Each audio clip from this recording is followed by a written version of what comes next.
লোকে যে কি করে গুছিয়ে পরিষ্কার পরিচ্ছন্ন রান্নাঘর কি করে যে রান্না করে আমি সেটাই আজ পর্যন্ত বুঝতে পারলাম না। আমার রান্নাঘরের চেয়ার, আমি রান্না করতে আসলে ওপর নিচ টেবিল ফেবিল সব ভর্তি। রান্না করার পরে অবশ্য পুরো ক্লিন একদম থাকে, কিন্তু রান্না করতে এসে আমি গুছিয়ে রান্না করতে পারি না। এদিকে সবজি কাটি তো ওইদিকে মাছ ভাজা পুড়ে যায়, ওইদিকে তেল গরম হয়তো আমার সবজি কাটা হয় না, বা আমি রসুন খুঁজতে খুঁজতে তেলে ধোয়া বেরিয়ে যায়। মানে আমার এই হয় আর কি, লোকে একদম পারফেক্ট গুছিয়ে পরিষ্কার পরিচ্ছন্নভাবে রান্না করে, আমার দ্বারা হবে না।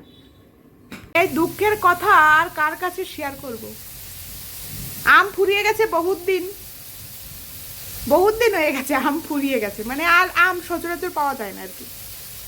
এবার আম কিনে বলেছি কি বরকে যে একটু আম কিনে নিয়ে আসবে, তা আম কিনে নিয়ে এসছে 4টে আম। 4টে আম কিনে নিয়ে এসছে, বিকালবেলা এনেছে, তাহলে রেখে দিই কালকে দুপুরে কাটবো। ঘুমিয়েছি, সকালবেলা ঘুম থেকে উঠতে না উঠতেই বর বলছে পয়সা তো গায়ে বাঁধে না, সবগুলো আম ইঁদুর দিয়ে খাওয়ালো। কি হলো ইঁদুর দিয়ে খাওয়ালো মানে? এসে দেখে কি 4টে আমি ইঁদুরে খেয়েছে, একটু একটু করে ইঁদুরে খেয়েছে। তো ইঁদুরে খাওয়া জিনিস খাওয়া যাবে না। তারপরে আজকে দেখা যাচ্ছে, হ্যাঁ আজকে 3টে আম কিনে এনেছে।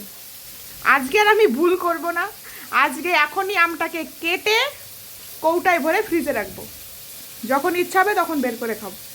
হ্যাঁ, মাঝে মধ্যেই দেখছি ঘ্যাঁ ঘ্যাঁ করে আওয়াজ হচ্ছে, আমি বুঝতে পারছিলাম হয়তো হেলিকপ্টারই এসছে। তারপরে ভিডিও করতে করতে সে চলে গেল।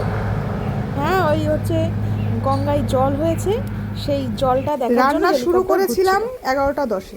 এই যে আম কেটে রেখেছি, এটা চুনো মাছের ঝাল, মানে মৌরলা মাছ যাকে বলে। এটা বাঁধাকপি দিয়ে মুড়ি ঘন্ট, এটা হচ্ছে ওল দিয়ে তরকারি মাছ দিয়ে, আর এটা হচ্ছে ইলিশ মাছ দিয়ে বেগুন দিয়ে। আর এখন টাইম হচ্ছে 12টা 25, সরি 35 এখন হয় না, 12টা 35। খাতে তো ভুলেই গেছি, এটা হচ্ছে মাছের তেল আর ডিম ভাজা। আমার ছেলেরা খুব পছন্দ করে, কম বেশি সবাই এটা পছন্দ করে। আর এদিকে আমার গ্যাসের তাক ফাঁক সব পরিষ্কার পরিচ্ছন্ন করে মুছে নেওয়া হয়ে গেছে। শুধু বাকি আছে আমার এই সবজিগুলো আর সবজির খোসাগুলো। তো সবজিগুলোকে এখন ফ্রিজের ডাব্বায় ভরাবো আর খোসাগুলোকে ফেলে দেবো, তাহলে আমার রান্নাঘর পুরো পরিষ্কার। যে ডাব্বার ভেতর আমি একটা এরকম হচ্ছে কাপড় দিয়ে নিই বা পেপার দিয়ে নিই, যাতে ফ্রিজে হচ্ছে সবজিগুলো না মাঝে মধ্যে জল জল ও টাইপের হয়ে যায়, ফ্রিজ ঘামে, সেই জন্য হচ্ছে আমি এইটা দিয়ে নিই যাতে সবজিগুলো নষ্ট না হয়।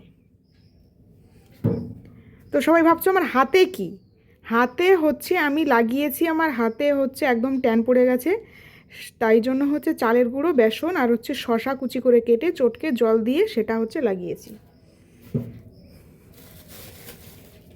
এইভাবে সবজিগুলো রাখলে সবজিগুলো অনেক ভালো থাকে। এর ওপর দিয়ে আর একটা কাপড় দিয়ে হচ্ছে ঢেকে দেবো, সবজিগুলো একদম তরতাজা থাকবে, সেই জন্যই হচ্ছে কাপড়টা আমি দিয়ে নিই।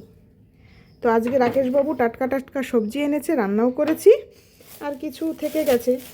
আর এই কাজটাই যদি আমি গুছিয়ে করতে যেতাম, মানে হচ্ছে সেই গুছিয়ে আমার সব কেটে এইগুলো পরিষ্কার পরিচ্ছন্ন করে তারপরে যদি আমি রান্না করতে যেতাম, তাহলে আমার অনেক দেরি হতো, প্লাস হচ্ছে আমার রান্না করতে অনেক সময় লাগতো, অনেক দেরি হয়ে যেত। এই জন্য আমি এইভাবে করি, এদিকে একদিকে কাটি, একদিকে রান্না করি, একদিকে গোছাই, এই করে করে আমার তাড়াতাড়ি হয়ে যায়, এইটাই।